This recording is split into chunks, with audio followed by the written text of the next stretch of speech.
Good afternoon.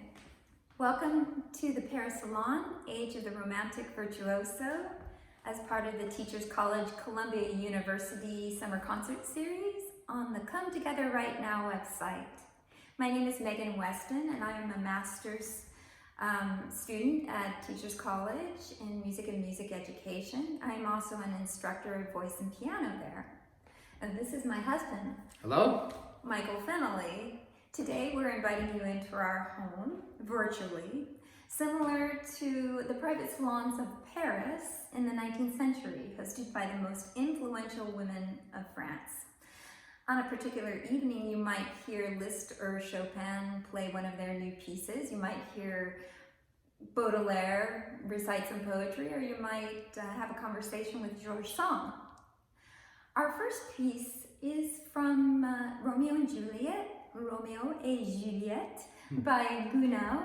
This is Je peux vivre. At this point in the opera, Juliet has not yet met Romeo. She sings about how she wants to live in a dream, this dream of youth, before experiencing love, and she holds this sweet flame to her soul like a treasure.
influential musical salons was hosted by the great mezzo-soprano Pauline Viardot. She was instrumental in developing the careers of many composers, including Saint-Saëns and Gounod, who called her the godmother of his career. Pauline was also a very close friend of Frédéric Chopin. Chopin was her teacher in composition and in piano, and he was also a regular attendee at her salons. Chopin didn't like to perform in large concert venues. He really preferred the intimate environment of the salon, and that's where he made his career. So now Michael will play two of his most popular pieces, the Aeolian Harp Etude and the Heroic Polonaise.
such a pleasure to play this piece by Chopin. If I could be whisked away to any time in history, any time and place, I think, along with maybe a lot of other people, I choose to go to 1840 in Paris. You could see all our musical heroes, and especially Chopin and Liszt.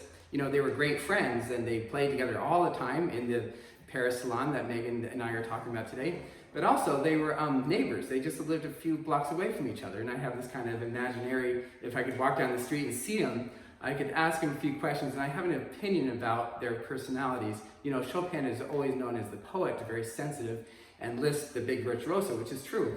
But when you play Chopin, you really feel that he himself thinks of himself as this conquering, invincible hero, not just in the Polonaise, but almost all his pieces. And so I want to see if his personality is like that. And Liszt, on the other hand, is rightfully known as the greatest virtuoso in all of history, but he has a very sensitive side. He stopped playing when he was 35 years old and dedicated himself to become a priest and also a composer. And he was really drawn, this combination, to this love poetry and everything about heaven on earth. And the poet that he was most attuned with is Petrarch. And you probably know this story, but I'll tell you again. Petrarch was a 14th century poet from Florence, and he was very young. He saw from afar, he never ever met her, but Laura, and he wrote all his love poetry about her imagination. Now he invented this type of love poem, the sonnet, that later became championed by Shakespeare. And also, even if you have a kid in high school and he says, "This girl I'm in love with, but she doesn't know who I am," and he writes the letters, all that is Petrarch. And so there's thousands and thousands of songs about this. But maybe Petrarch's most famous song is what we'll sing for you right now, Pace non trovo.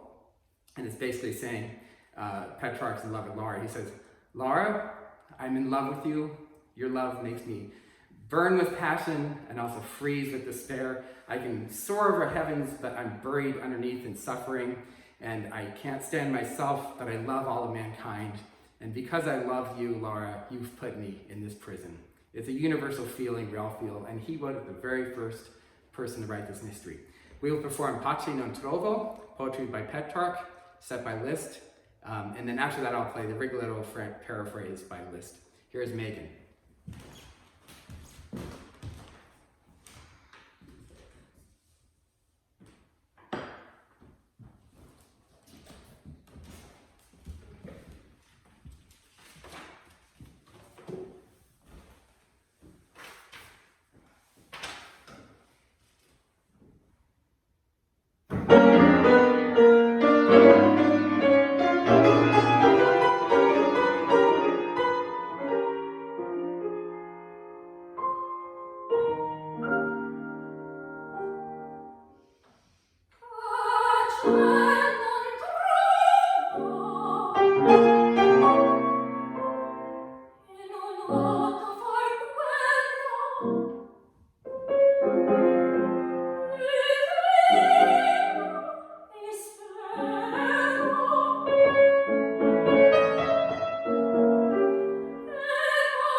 So this is the Liszt Rigoletto paraphrase.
Marie Duplessis.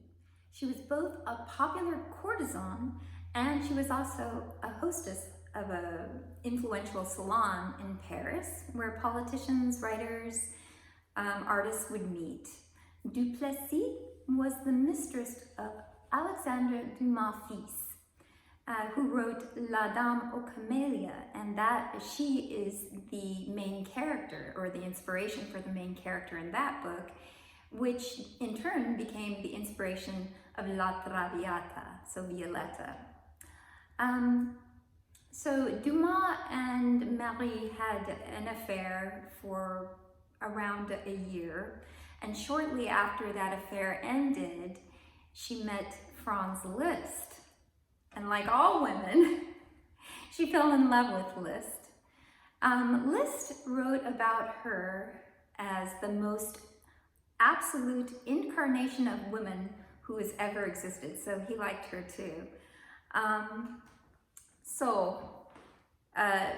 They had a very short affair, and Marie wrote a very famous note to Liszt. She says, take me with you wherever you want. I will not be a burden to you. During the day, I will sleep. In the evening, I will go to the theater. At night, you can do anything you want with me. So, Liszt didn't take her up on her offer, and unfortunately, shortly after, Marie died of consumption, which is TB. And she was only 23. In this aria from Verdi's La Traviata, Violetta has met a young man, Alfredo, and he has pledged his love to her. At first she considers the possibility of true love, but then she decides it's foolish, and she will continue her life as a courtesan, going to parties and living always free. This is Sempre Libera.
Today.